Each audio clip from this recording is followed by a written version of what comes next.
Orang kalau menjaga hijabnya, Allah SWT akan jaga dia.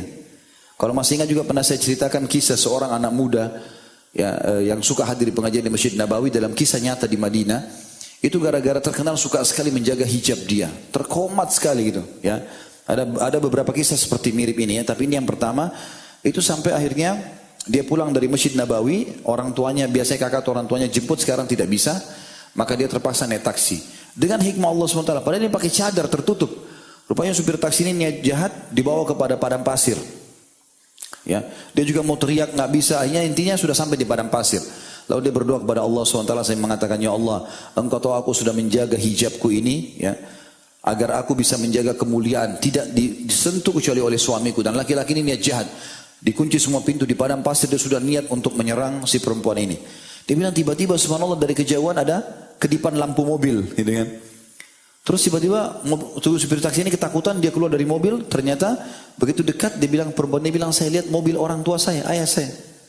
Maka dia bilang, saya pun akhirnya melihat supir taksi itu lari.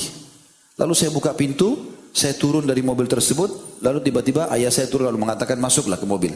Masuk, dia bilang, saya lihat ayah saya sama kakak saya berdua lagi di mobil. Ini kisah nyata terjadi ya. Dia menceritakan diri dia. Dia bilang, saya sepanjang jalan karena syok saya nggak cerita apa-apa. Ayah saya sama kakak saya pun tidak bicara apa-apa. Sudah selesai, sampai di rumah mereka cuma bilang, naiklah istirahatlah.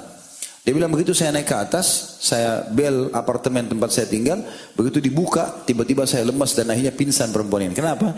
Waktu di bel yang buka pintu ayahnya. Ya. Dan dalam rumah ada kakak dia. Dia pingsan tiba-tiba.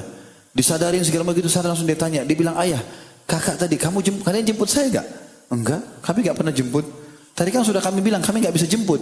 Kami pikir kamu mau naik taksi. Mulai dia cerita kisahnya. Jadi subhanallah, Allah datangkan pertolongan seperti kakak dan ayahnya yang datang jemput dia dan selamatkan dia. Kuasa Allah SWT.